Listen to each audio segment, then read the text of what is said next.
Salut les amis, c'est pas beau le paysage? Ah magnifique, coucher de soleil. Alors bienvenue sur cette deuxième vidéo sur la chaîne au volant de notre fidèle Honda CB500X. Le X c'est important.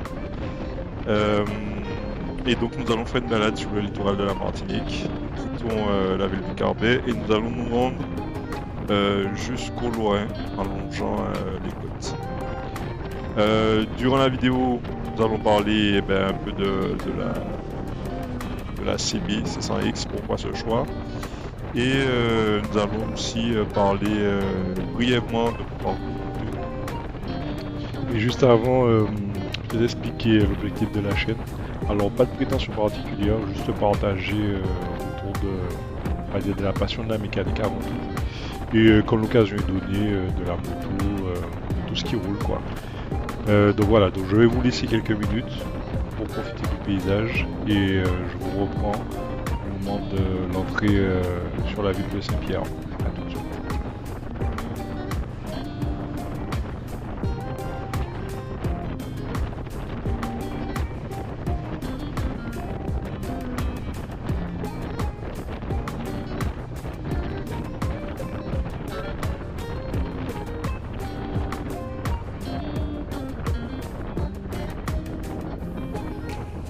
Si vous êtes sur la Martinique, même de passage que vous voulez vous trouver ces paysages, il faut savoir que nous sommes en train de longer la plage du Carbet. Donc voilà.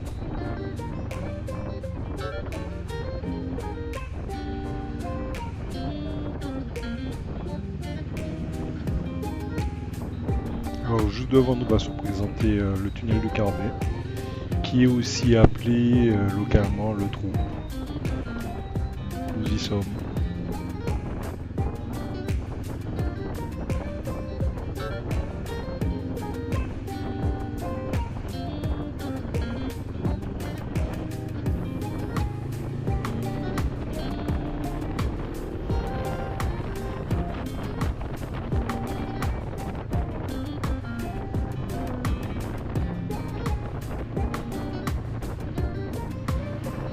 Alors à partir de maintenant, on va quitter la commune du Carbet pour arriver sur la commune de Saint-Pierre, ville très connue à la Martinique, ancien chef-lieu.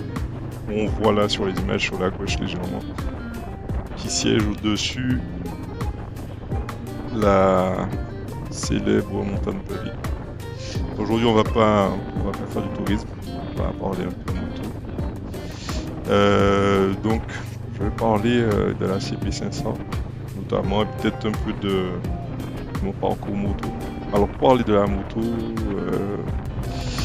de la CB500, c'est une moto, bon, le voilà déjà sur les images, qui est très maniable, qui de mémoire fait 197 kg, ce qui reste correct. Il y a plus lourd, il y a certainement plus léger. Donc c'est une moto naturellement bridée en A2, donc qui fait 47,5, donc le maximum directement. Et c'est une moto moi que j'ai eu en première moto directement après avoir passé le A2. Alors c'est pas du tout ce type de moto que je recherchais. Et tout de suite après avoir obtenu le précieux Graal, je me suis mis à la recherche d'une moto. Au début, je me suis porté vers tout ce qui est super motard, notamment la XTX 660, mais sur la Martinique, il y en avait, je crois, une. J'en avais vu une, mais j'avais pas encore validé le A2. Et sur ces modèles-là, les XTX, il y en a qui sont en MTT2 et MTT1. Enfin, pour résumer, il y en a qui sont compatibles avec le A2 et une autre qui n'est pas compatible, c'est en fonction des années, au 0,5 chevaux. Donc, je crois qu'il y en a une qui fait 47,5, qui est pour le A2 et qui fait 48 pour le Moral. Surtout à l'époque, bon, je préférais être dans les clous, pas avoir trop d'assurance, etc. Donc, mon choix se portait plutôt sur une moto de ce type. Et puis en regardant les annonces, je suis tombé sur celle-là qui était utilisée par monsieur de certain âge, qui utilisait moyennement et il avait eu du premier propriétaire. Donc moi quand je l'ai eu, c'était une deuxième main, donc j'ai été la troisième main. Alors qu'est-ce qui m'a décidé? Elle était équipée d'antibrouillard, de bombe montée. Elle avait déjà aussi un top case et elle était dans un état irréprochable. Vraiment esthétiquement proche du neuf, pas de rayures, pas de chute. Voilà. C'était une moto prête à rouler. Et elle avait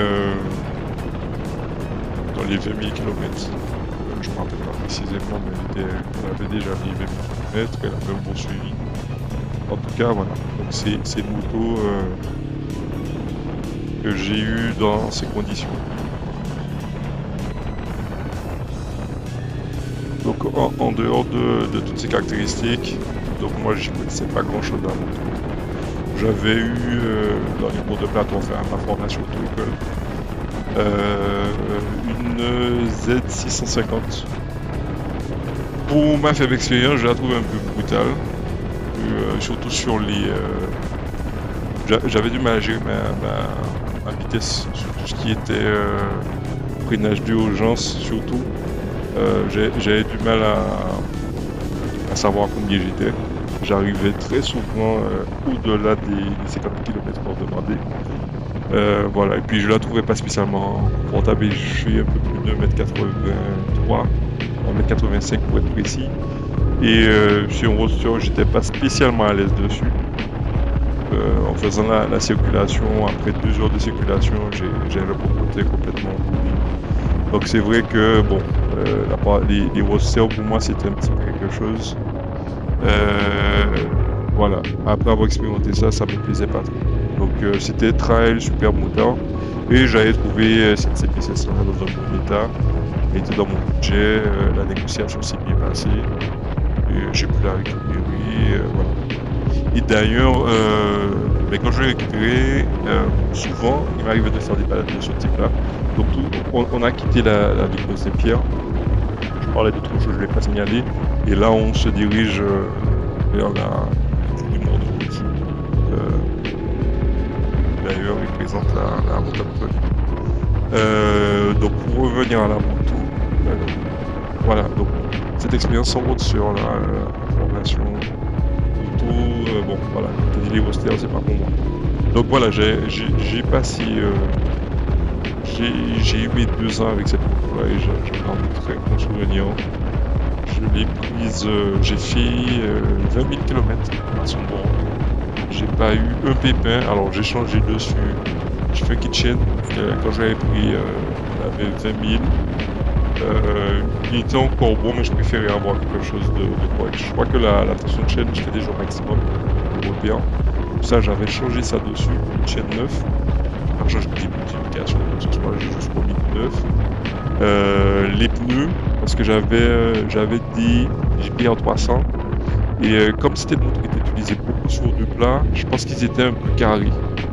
Et donc, ouais, je les avais changés assez rapidement. J'avais eu quelques combinaisons aussi avec, donc c'était la bonne occasion. Pour les changer, j'étais passé sur du Michelin Road à l'époque, Road 5, me semble, je ne me rappelle pas trop. Et ça fait tout changer, pas de pression de pneus, très agile en virage, etc. J'étais très satisfait, j'avais sur après le changement des pneumatiques. Donc comme je disais, je l'ai gardé tout le temps du A2 jusqu'à ce que je passe il y a quelques mois la passerelle et que je me mette à la recherche d'une nouvelle monture. Il s'est passé quelque chose pendant la période du A2. J'ai un ami, une connaissance, qui lui depuis longtemps avait son A2 et il avait aussi passé sa passerelle mais sans jamais avoir de moto. Et on avait discuté, on partage d'autres activités de loisirs ensemble et je savais pas qu'il était du tout content et je parlais, etc. Il me disait si moi j'ai passé mon A2, j'ai ma passerelle Et voilà, donc on avait échangé, et puis après ça, il m'a recontacté, il m'a dit ouais, bon là, je suis à la recherche, je voulais ce modèle-là, etc. Et il voulait que j'aille quelque chose en mécanique, et je voulais que je roulais régulièrement aussi la mienne. Il voulait avoir l'avis de quelqu'un pour l'aider à chercher. Et la moto qu'il a choisie, la marque, c'est pas du tout une marque qui me parlait à moi. Donc là, on est en train d'arriver sur la mon rouge. C'est toute une moto qui me parlait à moi, cette marque-là. Mais j'ai été obligé de constater que le gap entre la CB500 et ce type de motorisation, donc c'est un 4 cylindres, c'était énorme. Le couple, etc., la roue des emballages, la puissance simple, parce qu'il faut savoir que là, comme je le disais tout à l'heure, la CB500 est naturellement bridée à 2, elle fait 47,5 chevaux, et la moto qui m'avait permis d'essayer, elle avait quasiment une fois cette puissance-là, quasiment sans NM. Je ne vais pas révéler le modèle tout de suite, sinon ça a donné un indice sur celle que moi j'ai acquis par la suite. Mais après cet essai, j'ai l'impression de sous-continuer. La CB500, je la sentais vraiment, je la sentais pas puissante du tout. Et peut-être une semaine, 2 semaines après l'essai, j'avais encore ces sensations. Après, ça s'était estompé.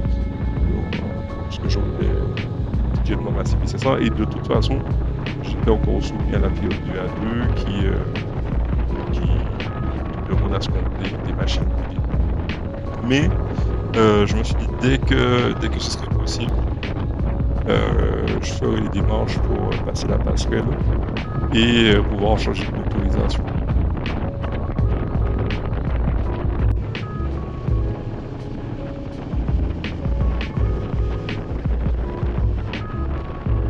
On arrive de nuit sur une du Lorrain. On est de l'autre côté, du côté atlantique. Et là sur la droite, on va voir la ville du Lorrain, la ville et la mer. Et pour revenir à la moto, voilà, donc c'est ce qui s'est passé. Ce qui s'est passé au bout des 2 ans, quasiment à la date d'anniversaire. Donc je commence à me renseigner, à voir les tarifs, etc. Malheureusement, j'avais une très bonne formation avec l'auto-école que j'avais choisi. Malheureusement, des accidents de la vie ont fait que cette auto-école a été un petit peu,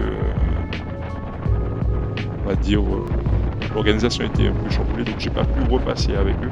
Pourtant, ils m'avaient donné une très bonne formation. Pour toute ma formation permis moto, que ça soit sur plateau ou sur route, j'étais le seul élève. Avec un moniteur et un élève, c'était exceptionnel. Donc j'ai pu valider du premier coup, que ça soit plateau, que ça soit circulation. C'était une très bonne expérience, avec des conseils, voilà, motivation. C'est vraiment une très bonne expérience.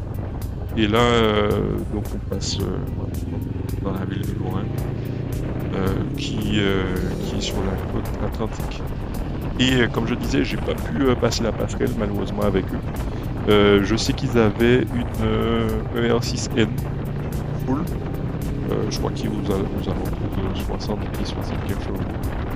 Normalement, ça devait être avec cette moto-là que je passe là 2, mais finalement ça a été fait avec notre auto-école.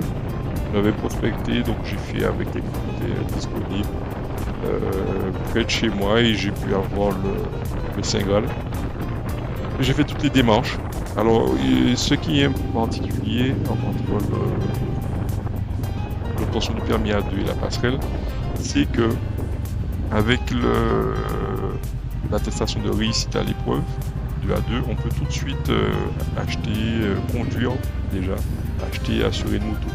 Par contre, avec la passerelle, on a, sans avoir refait le permis, c'est-à-dire que le permis soit validé par la NTS, on a l'interdiction de rouler un véhicule de la catégorie A. Donc j'ai omis de dire que sur ma CB500X, je m'étais fait un petit plaisir et j'avais monté un échappement de la marque Exil. Et le son il était nickel, sans la chicane, on entend. Quelque chose de pas trop bruyant, de très satisfaisant. Alors même si c'est une moto qui ne plaît pas forcément, c'est très très pragmatique. J'en ai pas parlé, mais la partie conso, je crois que j'étais sur entre 3 et 4 litres. Et j'arrivais à descendre à 3 litres 5. J'avais une autonomie de ouf. Je lui disais pour le coup, je faisais quasiment 2 semaines avec un plein. Et qu'on partait en barreau, en balade, j'étais un des seuls à ne pas me soucier de l'eau. Je faisais tout le temps, enfin je partais avec le plein et je retournais à la maison. J'avais l'aiguille qui n'avait pas bougé. Une très bonne autonomie. Je crois qu'au minimum je faisais 300, 350. Et au tout début, j'étais, voilà, je ne faisais pas trop accélérer, etc. J'étais dans les 4-5 km. C'est extraordinaire. Alors pour résumer, pour moi la CB500, ça a été une très bonne moto à deux. En plus en format X, c'est-à-dire trail, c'était super avec tous les équipements avec lesquels j'ai eu, c'est-à-dire les longues pontées, surtout le top case, c'était énorme. C'est un trail routier A2, pour moi top. C'est vrai que ça manque un peu de fun par rapport à un Tracer 7, mais ça reste une moto déjà qu'on n'achète pas trop cher. L'entretien, rien à débourser, la fiabilité, j'ai jamais de souci à part une batterie. Voilà, donc pour ceux qui cherchent une bonne moto, ben, je vous la conseille sans hésiter. Sur ce, les amis, à la prochaine et prudence sur la route. A plus.